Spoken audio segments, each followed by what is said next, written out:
Komið sæl, ég hérna með aðra skák frá Íslandsmóti skákfélaga og hún var hansi skemmtuleg og hér voru að ferðinni Dagur Andri Freykilsson sem teldi fyrir Fjölni og Lárus Knútsson sem teldi fyrir Víkingaklúbbin og báðir þetta skákmenn svona í kringum 2000 stigin. Dagur Andri var efnilegur skákmaður, hefur minna telt en að koma svona tilbaka og virðist vera að gera það með látum. Og Lárus alltaf erfiður, ég fekk að kynnast því á sínum tíma þegar ég byrjaði aftur að tefla eftir langt hlé, tapaði fyrir honum á Reykjavík skákmótinu árið 2000. En er dagur með hvít og við fáum kóngsindarsku vörn G6-3 biskup G7 og Dagur Andri teflir er svo kallaða afurbakkabrið sem er ansi skemmtilegt og ég getur bóðið upp á ýmislegt og til dæmis það sem ég kalla afurbakvets tók ég mitt kennslumyndband á ensku rásunum minni þar sem ég fer yfir svona típiska peðastöð sem komið bara í F5 þar sem það kvítur eitthvað D5 og reynir ofta að leika G4, H4, H5 eftir aðtökum. Ég get að skoða það, ég skal setja tengil á það. Eftir biskup betur þá leik Lárus C5 og það verður svona aðeins öðruvísi stöður úr því.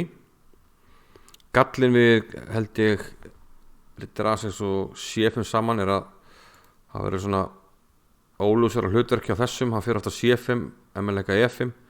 Hérna þarf þessi Ritter eiginlega að fara C7 og treysta það að Svartur geti leikið B5, annars stendur þessi Ritter hans illa.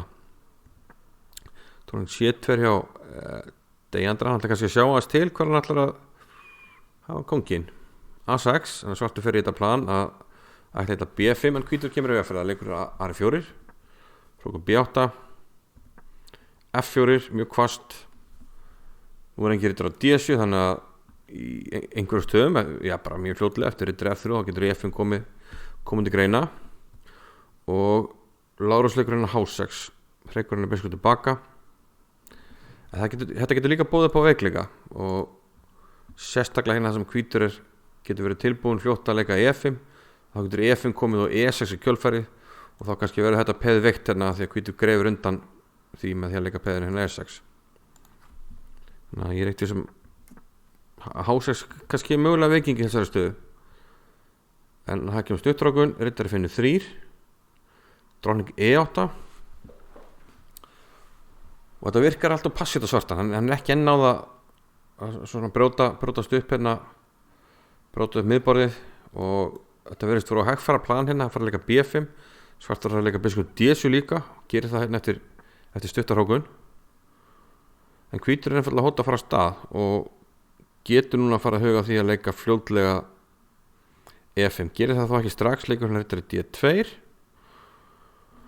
og nú er spurning hvort að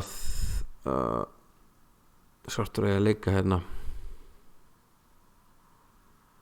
B5, það kemur mögulega til greina hugsa samt að hvítur hafa þá alltaf að leika jafnvel E5 eða bara leyfið það að standa koma kannski með hrókinn á miðborðið og biskup D3 og E5 hvítur stendur mjög vel til að leika E5 þannig ég held að það hefur vantarlega verið planið og þessi Ritter D2 leikur kannski hann til að koma með fyrir Ritter G4 þannig að E5 sé svona sterkari hótun. Svartur leikur Ritter G4 þá kemur drápið og allt í einu kemur að daginn að þessi biskup hérna hann geti bara tapast. H3 er að koma, ef þú tekur H3 hann er onni, hörvar hann reynda að kennst undan henni með F6 en það er alveg skelfileg staða kemur reynda mjög svipuð staða upp í skákinni eftir þess að drápa G4 og F5 þá lék Svartur G5 biskupin hörvar og biskup H5 og þá lék hvítur henni H3 og við sáum að þessi biskup er í vandræðum. Getur hann leikið hérna G4 það er smá möguleiki sem hefur ekki búið þetta eftir hug. Ég held kannski að það var hægt að leika drónin D og leppa peði en þá geti ég kannski leikið G3 ég reyndi að tapa peði við að gera það ég hóta að vinna mannin, hann er F6 aftur lítur hraðil út, G3 vinnur reyndar ekki peði, það er biskup D4 en við vinnum þetta peði á endanum og Svarta kóngstaðan er ansið lömuð en Lárus ákvað að loka stöðun hérna með F6 og það er mjög passíft og vafa lítið hefði hann átt að skjótin hérna biskupdrepi C3 fyrst.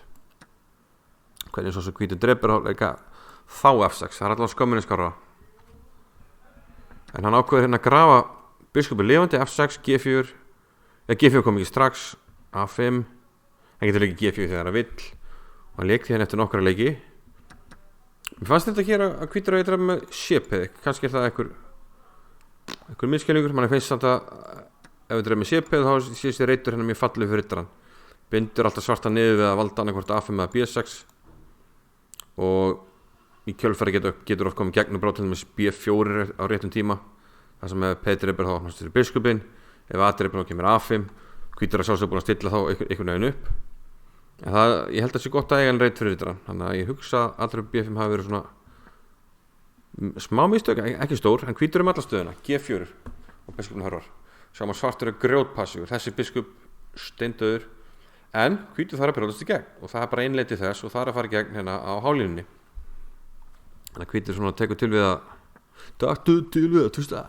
En hann tekur til við að hlaða henni upp á hálínuna, leikur H4 og kongur G2 til að koma rókunum í spilið. Rókur H3 og hvítur staðan það góð sko, hann geti jafnvel dunda sig við það að rölda með kóngin hérna á A4 bara til að blokka þetta apið. Haft rókana kannski fyrst á alínni, skellt svo kóngnum hérna, bubba kóng á A4 og held sér svo yfir hérna á drókningavængin. Bara svona til að sína hver hefur valdið. En allavega svarti kóngurinn fer núna á flótta. Kemur dobbl hérna á hálínunni. Drókning D3, hvítur svona bíða færis hvar best sé að brjótast í gegn. Og sér hérna færa á leika E5. Þetta drepið. Ef drepið hér þá drepið hvítur og fær G-peðið. Það virðist vera líklega nokkuð tapað því að það sem þessi frelsing er stórhættulegur. Þannig að Lárus drepið hérna með D-peðið og drókning E4. Og nú sjáum við að hugmyndin er að reyna að komast inn í 8 kóngnum sem allt í hennu geti verið berskjaldaður. Drókning C8 sér þetta fyrir sér, kannski verið kongur D6 strax hugmynd, en þá kannski var Lárus rættu við að riddarinn kemur hérna á E4 en það tekur samt tíma. Nú kemur drapa G5 hann riddarinn með peði, drepið og rókur H7. Hérna lítur út fyrir að svartur geti rakið þetta í burtu með drókning G8 en þá kemur D6 og sjáum að svartur er í vandræðum. Við hótum hér, skákum át. Áttar að valda, þá kemst ég inn hér. Og þú getur ekki bæði valda hrókin og móti. Þetta er enda bara mát. Þannig að ég byrjum við, kongur drepið D6. Ég vinn samt alltaf lið hérna, kongur drepið D6. Ég get bara drepið F7 til mis og drepið svo C8. Ég held að þetta verið mát, en ok. Ég drepið bara B6 fyrst líka. Það hrýnur allt svörtum allavega. Þannig að hérna leik Lárus kongur D6 hefði kannski átt að gera leik á undan. Hérna drepið F7 og Dagur fór að skipta minn. Hrókurinn kemst ekki út en þetta var kannski eina leiðin til að komast í gegn. Þannig að hann drepið hérna E7 og nærleika D6. Og kemst núna inn með drókninguna. Kongurinn fyrir F7. Þú er ekki að taka þetta peð. Virðist hættur að það kemur skák hér og skák hér. Já, hann tekur þetta peð. Kemur skák, hérna, skák, hrókurinn fellur. Sem að kongurinn þarf að fara upp í borð. Þannig að hann fyrir F7 hérna. Drókningin kemur samt inn og peðar stað. Stórhættur er peð og þótt að hvítur sem skipta minn undir þá ég er með alla stöðuna. Þessi er algjörlega út úr spilinu og þessir eiginlega hafa ekkert betra að gera heldur en að stoppa D-peði. Nú þarf bara að koma mönnum í spilið. Drókning E6 til dæmis væri möguleiki kannski að malu verið en að riddara. En hérna kemur drókning D6. Flottur leikur, setur á hrókin hann að það er ekki að leika drókning E7. Kongurinn fyrir undan og hérna ætlar hvítur í gegn. Hann spurning hvort að þetta er falleg flétta en hann spurning hvort að gangi upp, líklega ekki.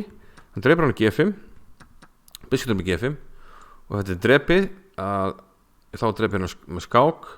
Ef hann fyrir hér þá kemur biskup E7 ansið leiðilegur, setur á drókninguna sem áeiginlega enga góða reyti, þannig að þessi gæði hérna fellur.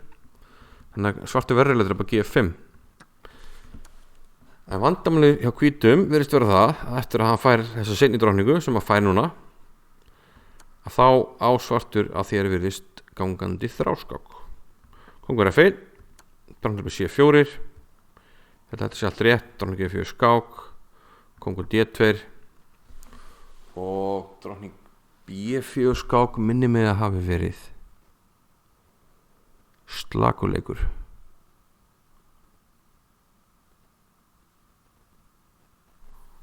Svartur á eiga þráskák, hann missi þráðina nokkru sinnum nema hvað hvítur finnur ekki réttu leiðina. Drottning B4, þá held ég hann eigi að nei, betur nú við. Jú, er ekki bara kóngur E2 máli núna? Ef þú drepur, þá ber ég fyrir. Því nú er ég að bera fyrir. Þannig að rétti leikurinn var, til dæmis hefði mátt koma biskupnum í spili, biskup H6. Og það verið standi í þráskák. Þannig að kóngur C, þá kemur drottning C4. Og þá er þetta aftur í lagi, af því að kóngurinn kemst ekki E2. Drottning F4, kóngur C3, drottning B4 skák, kóngur C2, drottning C4, kóngur D1, komið svipað stöðu og aftur er hægt að skáka H6. Það er gott að koma þessu biskup í spili, það bara tekur fleiri reyti. En hann skákar hann F4, kóngur D3 drepur F5, drottning E4, aftur fá þessu stöðu, nema nú er peða F5 farið, þannig við erum ekki endurtaka stöðuna. Kóngur C2, hvort það var kóngur D3 sem var málið hérna. Já, ég held að kóngur D3 hafi verið vinningurinn. Að það við komast á E2 hérna. Það verðist að vera líkil reyturinn. Skák hér, kóngur E2. Og svo berum við fyrir. Og hér þá berum við fyrir með skák með þessu. Þannig að kóngur E2 vinnur. En það fyrir aftur á C2. Þannig að svartur er ennþá inn í þessu. Kóngur D1, drottning F1, kóngur D2, drottning F4, kóngur D3. Hérna á svartur að skáka á F1. Þannig að hér held ég að hann missi þráðinn. Skáka á F1 var ennþá jafntefli. En nú kemst drottningi fyrir og leiðan drottningi kemst fyrir og þá